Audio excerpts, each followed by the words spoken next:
Hare Krishna Mataji. Dhanyavad pranams. Hare Krishna. Dhanyavad pranams. So today we are continuing chapter 2 and then it's sloka number 67 and 68. And before we try to understand the shlokas, let us take the blessings of the deities of Sheshajipuram. Jagannath Baldev Subhadra Mai Sudarshan Ji ki jai, Radha Gaur, Bangalore Gaurangi ki jai, Lakshmi Narsimha ki jai, गिरी गोवर्धन की जय, शालिग्राम जी के जय, गौरनिताई की जय, दशरथ गोस्वामी की जय और गुरु परंपरा की जय. Let us do the prayers. Om Gyana Tirmandasya Gyananjaya Shalakaya Chakshuranmilitam Yena Tashmai Shri Guruve Namaha. Shri Chaitanya Manobhisitam Stapitam Yena Bhutale Swarupam Kadamayam Datiti Swapadkam. Shri Krishna Chaitanya Prabhu Nityananda Shri Advaita Gadadhara Shri Vasadi Gauravakta Vrinda. Hare Krishna, Hare Krishna, Krishna Krishna, Hare Hare, Hare Rama, Hare Rama, Rama Rama, Hare Hare. So we've been learning about the soul, the mind, the senses. So let's see what Krishna has to say now. It's a mind game, right? It's a mind. Is the mind minding you or you are minding the mind? So no one says mind your intelligence. We all say mind your mind. It's a stubborn mind, a flickering mind, a calm mind, a turbulent mind. The share markets are up and your mind goes here and there. The cricket match, India's losing. Your mind's like a pendulum. Sometimes the mind is calm. Then what, the temporary body and the flickering mind, they're all material. And we many a times here, it's a monkey mind. It is your best enemy, or is it your worst best friend, or is it your worst enemy? You're a good judge to others and a good lawyer to yourself. Anybody comments? Any comments on how your minds have, sometimes been with you or sometimes given? Anybody has anything to share? Because we've all experienced a mind, making, like many a times say, why did I do this? I just don't understand. So now, why can anybody tell me why is Hanumanji worshipped? We are talking about a monkey mind. We are talking about a swaying mind. Any comments?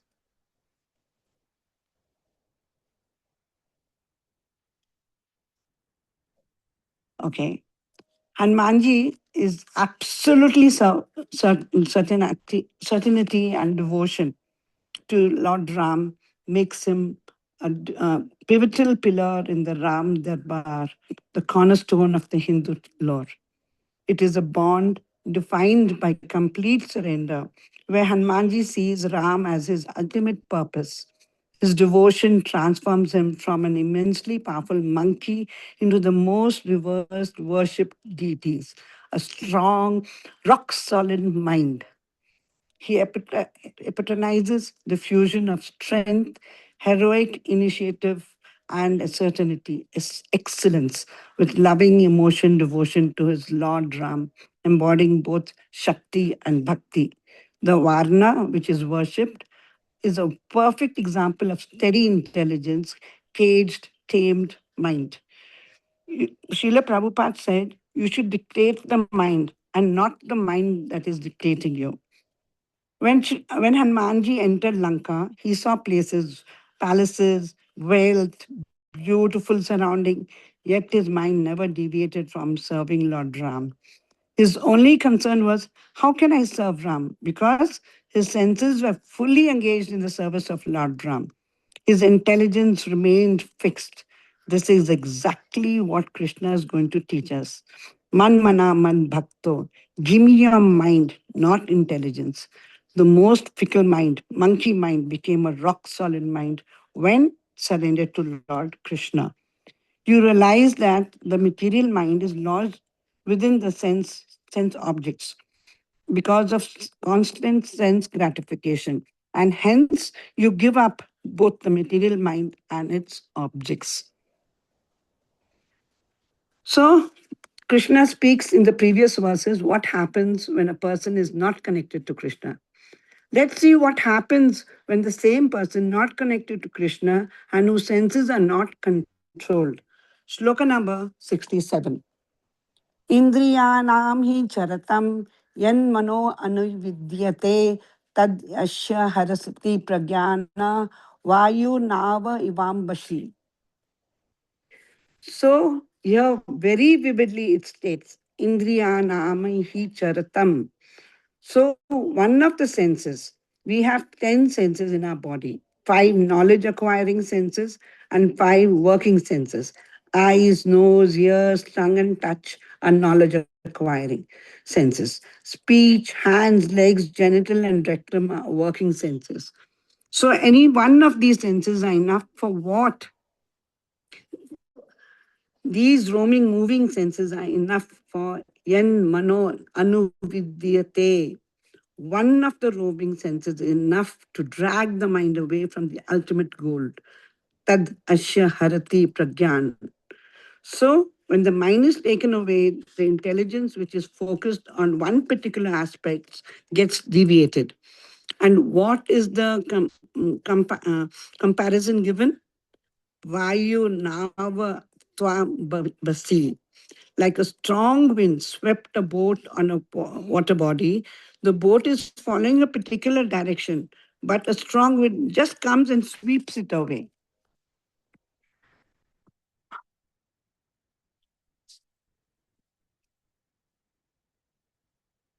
A man who has many wives is constantly harassed by them. He is responsible for the maintenance, and thus all the ladies constantly pull him in different direction, each struggling for her self interest. Similarly, the material senses harass the conditional soul, pulling him in many different directions at once. On one side, the tongue is pulling him to arrange tasty food. Then thirst drags him to get a suitable drink. Simultaneously, the six organs clamor for satisfaction. The senses of touch demand soft, sensuous objects. The belly harasses him until it is filled. The ears demand to hear pleasing sounds. The sense of smell hanker for pleasant aroma, and the flickering eye clamor for pleasant sights. Thus, the senses, organs, the limbs, all desiring satisfaction, pull the living entity in many directions. After many, many births and deaths, one achieves the rare human form of life, which, although temporary, affords one the opportunity to attain the highest perfection. Thus, a sober human being should quickly endeavor for the ultimate perfection of life as long as his body, which is always subject to death, has not fallen down and died. After all, sense gratification is available even in the most abominable species of life, whereas Krishna consciousness is possible only for human beings. As the mind endeavors, evolves, it functions of decisions and doubts, it creates intolerance, hankering for sense gratification. Polluted intelligence has been compared to a prostitute.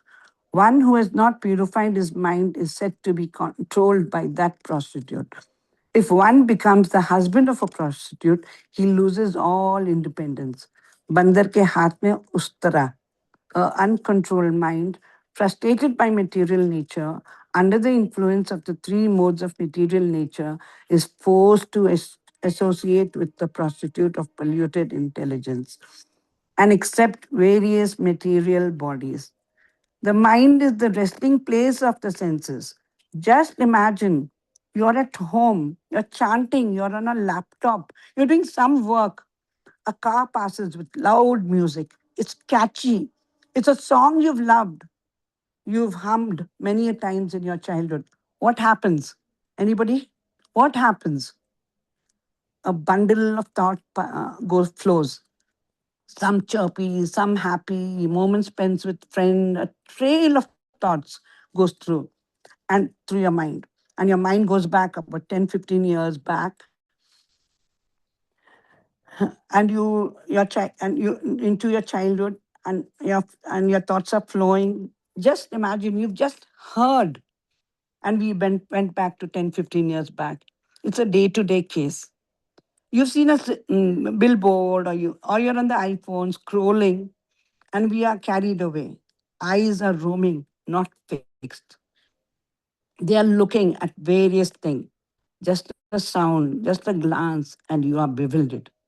When the sense is fixed at one point, the mind also gets fixed at that. And the mind will take you back on that situation. So, where is the question of intelligence being fixed on Krishna? As soon as the mind takes the person behind, the intelligence also goes with the mind. The senses are very dangerous, the fangs of the senses.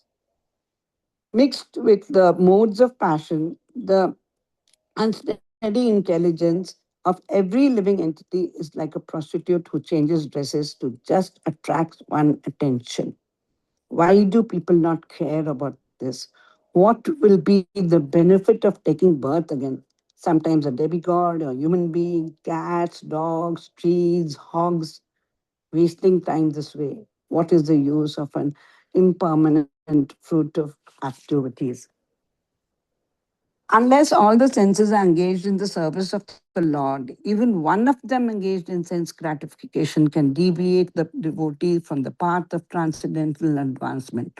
As mentioned in the life of Maharaja Ambrish, all of the senses must be engaged in Krishna consciousness, for that is the correct technique for controlling the mind. People's minds are naturally attached to the material sense object. And similarly, the sense object in the form of desire enter within the mind. The mind, bound by the reaction of fruitive work, always meditates on the object of senses, both that are seen in this world and those that are heard about from the Vedic authority. The spirit soul, although different from the mind, follows it. In verse number 48, Krishna is answering the fourth question of Arjuna. How does the Stitha Praga, or a person whose intelligence is is steadily fixed, how does he walk? How he controls and his senses? And for that, Krishna has previously said, Indriyani pramatani, senses are very, very strong. Indriyanam hi charatam, one roaming senses can carry away the intelligence of a person.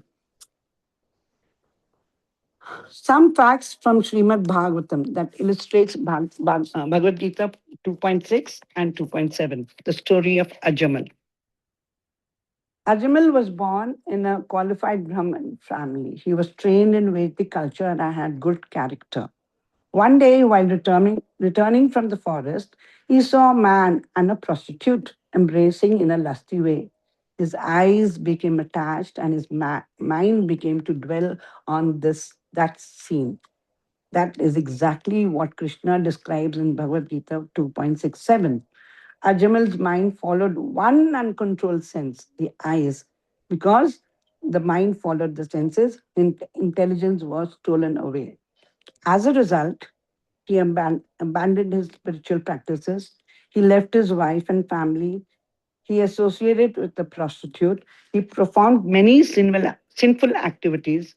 One moment of uncontrolled senses, attraction, led to years of spiritual downfall. Krishna says, even one of the roaming senses on which the mind focuses can carry away a man's intelligence. Ajamil was not defeated by many senses. Just one uncontrolled sense, the eyes, captured his mind, and his intelligence was carried away like a boat swept by a strong wind. Later in life, the mercy of the Lord's holy name, Krishna, Ajamil regained spiritual consciousness. He controlled his senses, practiced devotional services, and became fixed in spiritual life. This demonstrates verse number 68. One whose senses are restrained from the object is certainly of steady intelligence. What is the lesson learned? We should never think one glass, one video, one conversation, or one sense enjoyment cannot affect me. He just saw a prostitute in an uncompromising position in the jungle when he went to pick flowers for the Lord. And then his whole Brahminical life was swept away. Ajamal was a highly qualified Brahmin, yet one uncontrolled senses changed the direction of his life. Therefore, Srila Prabhupada repeatedly taught us always engage the senses in Krishna's service. When the eyes see the deities, the ears hear Hari Katha, the tongue chants Hare Krishna and tastes prasadam, the senses becomes our friend. Otherwise, they can become like the strong wind that carries away the boat of intelligence. In Ramayana, Kekai, Queen Kekai deeply loved Ram and wanted him to become the king. However, when she listened to the words of mantra, her mind became controlled by anger, fear, and attachment to her son Bharata. One uncontrolled mind changed her intelligence completely. She demanded Ram's exile for 14 years, Bharat's coronation. Like a boat swept away by the wind, Kaikeyi's intelligence was carried away when her mind followed material emotions. Lessons? Even a highly qualified person can lose good judgment when the mind is not fixed on dharma and devotion. Then you have Ravana and in the Ramayana. Ramana was an extraordinarily learned, a great scholar, and a devotee of Lord Shiva. But he saw Sita and became controlled by lust. His mind followed one sense desire. Although many advisors warned him, he could not control attraction. One uncontrolled sense destroyed his intelligence and eventually his entire kingdom. Had he controlled his senses, his intelligence would have remained steady. Those who are without any desire for personal gratification, whose minds are always attached to the Supreme Personality of Godhead, who are peaceful without false ego and merciful to all living entities, and whose consciousness is never affected by opportunities for sense gratification. Such persons enjoy in the Supreme Personality of Godhead a happiness that cannot be known or achieved by those lacking such detachment from the material. King Bharata from Bhagavatam. Bharat Maharaj renounced the kingdom. He was advancing towards perfection when he became attached to a young deer. Gradually, he thought about the deer constantly. His meditation on Krishna weakened. At death, he remembered the deer and took birth as a deer. Connection with Bhagavad Gita 67. His mind followed attachment and distracted him from spiritual focus. Lesson learned: the spiritual advancement must be protected throughout careful control of the mind and senses. We have endless example. Shabri Muni saw fishes meeting the Rishi Tapyasa in deep water swept away. Dhruv Maharaj, strong, determined mind, gained him Lord's vision and the Dhruva Loka. Prahlad Maharaj, tenaciously struck to the lotus feet of the Lord, did not shed tears even when Narasimha Dev tore apart his father, his father Hiranyakashipu. Even Narada, Brahma, Lord Shiva. The list is endless.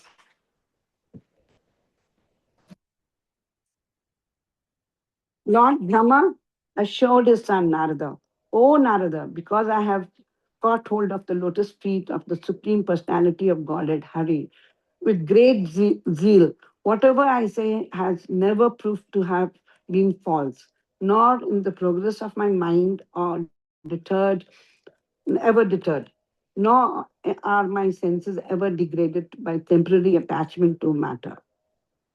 Brahma unfortunately did become bewildered by his creative functions, thus providing a great lessons to all of the Lord's empowered representatives. Although one may be elevated to an exalted position of the Lord's transcendental service, at any moment there is a danger of false pride polluting one's devotional mentality. The conditional soul is bound up by false ego. The mind is the chief guest, which is driving him in the material existence. When the mind is in the mode of goodness, his activities are good, like vision.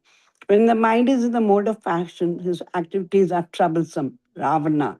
And when the mind is in the mode of ignorance, he travels to the lower species of life, like Kumakaran. The conditioned soul is covered by material body. When the mind and with the mind and the senses. Someone who can control his senses has to be glorified. So Krishna here is going to glorify Arjuna in shloka number 68. तस्मात् यश मा बाहो निग्रह्यन्ति सर्वशः इन्द्रियाणि इन्द्रियाणतः भयस् तस्य प्रज्ञा प्रतिष्ठः. Therefore, O mighty armed one, whose senses are restrained from the object, is certainly of steady intelligence. Tasmat, therefore, Yasha Mahabhavo, that person, personality, O mighty Arjuna, nir, nir, nirahiganti sarvashaha, one who has completely restrained from what? Indriyani yartaha bhayas, from what? In the sense object. So what about him? Tasya pragna pratishtitaha. Such a person surely has straightforward intelligence. So, Sthita Pragya has got steady intelligence. Krishna used the word Mahabhava, O Arjuna, O mighty one, armed one. The way you conquered your enemies, similarly try to conquer your senses. Each word has a lot of significance. Mahabhava, Krishna is describing Arjuna. He will conquer his senses.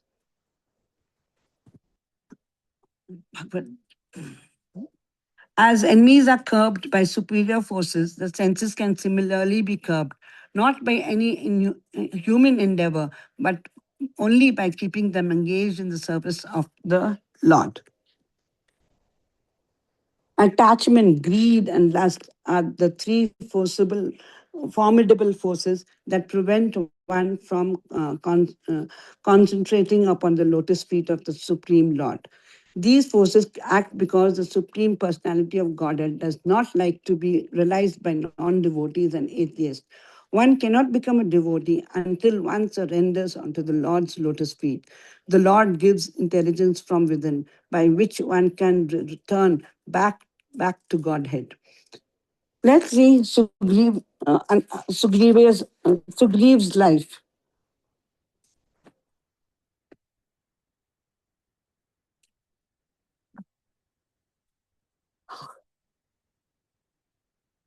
Sugriva's life contains example connected to both Bhagavad Gita 2.67 and 2.68. After Lord Ram killed Vali and established Sugriva as the king of Kishikanda, Sugriva promised to gather his monkey army and help Lord Ram search for Sita Devi, but requested to wait out the dangerous Chaturmas reign first. However, after obtaining the kingdom, wealth and comfort, and association of his family, Sugriva became absorbed in royal enjoyment. The rainy season passed, and he neglected his promise to Lord Ram. Autumn season began. His mind became attached to sense enjoyments and temporary comfort. Sugriva got distracted by women, wine, and material comforts. This reflects Bhagavad Gita 2.67. As a strong wind sweeps away a boat on the water, even one of the roaming senses on which the mind focuses can carry away the man's intelligence. An enraged Lakshmana stomped into Kishikanda. Hanumanji intervened and calmed Lakshman, prompting a remorseful Sugriva to immensely send his monkey Sena army in all four directions to find Sita. Sugriva realized his mistake. Sugriva, Sugriva was a devotee and a friend of Lord Ram. Yet, for some time, his intelligence was covered up by comfort and enjoyment. Because of this, Lakshman became angry and went to remind him of his duty. Lesson: even devotees must remain vigilant. Material comfort can make one forget one's service and responsibility. Sugriva and Bhagavad Gita 2.68. When Lakshman reminded him, Sugriva immediately came to his senses. He had admitted his mistake, remembered Lord Ram's mercy, and engaged all the energy in Lord's service. He then gathered the Varnas from all directions, organized a search party, sent Hanuman and others to search for Sita, dedicated his kingdom and resources to Lord Ram's mission. This illustrates Bhagavad Gita 2.68. One whose senses are restrained from the object is certainly of steady intelligence. Once Sugriva re-engaged himself in the Lord's service, his intelligence became steady and purposeful. Sugriva teaches us both verses. When he became absorbed in the kingdom and enjoyment, he illustrated Bhagavad Gita 2.67. When he remembered Lord Ram and engaged himself fully in the service, he illustrated Bhagavad Gita 2.68. The difference between forgetfulness and steadiness is whether the mind is absorbed in sense enjoyment or in the service of the Lord. This is a this in a this is a partial and relatable example because Sugriva was not a demon like Ravana. He was a devotee who temporarily became distracted and then corrected himself through remembrance of the Lord and his service. Hare Krishna. In the churning of the ocean, both demons and devtas did the same activities. The enemies toiled harder as they were near the mouth of the snake Vasuki. But the results were different. Why? The only distinction between the material activity and spiritual activity is that the material activity is performed only to satisfy one's own senses and entangle in the laws of karma, like what the demons did. When a spiritual activity is meant by satisfying the transcendental senses of the Supreme Personality of Godhead, the Devtas had nectar. My Guru Maharaj says, chant distinctly, hear attentively, pray for Sudanam. One gets so occupied with the accumulation of the rounds and the proper enunciation that he leaves out the most important part, the feeling, the mind of, of one meditates upon the sense gratification is certainly entangled in such objects. But if it constantly remembers the Supreme God, personality of Godhead, then the mind is absorbed in the Supreme Personality of Godhead. So let's put the mind and thoughts into chanting and unmute yourself and let us chant 3 times. Hare Krishna, Hare Hare Krishna, Krishna, Hare Hare Krishna, Krishna, Krishna Krishna Krishna Krishna, Krishna, Krishna, Hare Hare Hare, Hare Hare, Hare, Hare Hare Rama, Hare Rama, Rama, Hare Rama, Hare Rama, Hare, Rama Hare Rama, Krishna, Hare Hare Hare. Krishna, Hare Krishna Krishna, Krishna, Hare Hare, Hare Hare Krishna, Rama, Krishna Hare Rama, Krishna, Hare Hare Rama, Hare, Hare Hare, Hare Rama, Krishna Hare Hare Rama, Krishna, Rama Rama Rama Krishna Rama, Rama, Krishna, Hare Hare Hare Hare. Hare, Hare. Hare Rama Krishna, Hare Rama, Krishna, Krishna, Rama Krishna Hare Rama, Hare Hare Krishna, Hare, Hare, Hare Hare Rama Krishna, Hare Krishna. Hare Rama, Hare, Rama Hare Rama, Hare Rama, Hare. Hare Rama, Rama Rama, Hare Hare. So thank you very much, Shri Hari Prabhu and Anand Rupa Prabhu for giving me this opportunity. And thank you, Matajis and Prabhujis, for having given me a patient hearing. Hare Krishna. Thank you.